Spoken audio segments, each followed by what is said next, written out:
صاحب شاه صابر وایي چې نور مې د سترګو خوږېدو څوک دي، زما بغیر ستا د بڼو څوک دي. زما د زړه په اور کې زه دیره یم، په ما د زړه د سوځېدو څوک دي.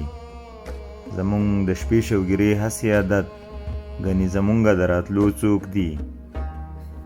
دلته کې هر سړی خپل غم اخیستی، دلته د بل د غم د وړو څوک دي. لا خو دې نه کېږي باران د میو، لا د نشې څوک دي د سکو څوک دي. د منزل نښې ته به څوک ورسي، په ګرانو غرونو د ختو څوک دي. صابره مونږ د ژوند د څه خبر یو، مونږ ته د دې کتاب لوستو څوک دي.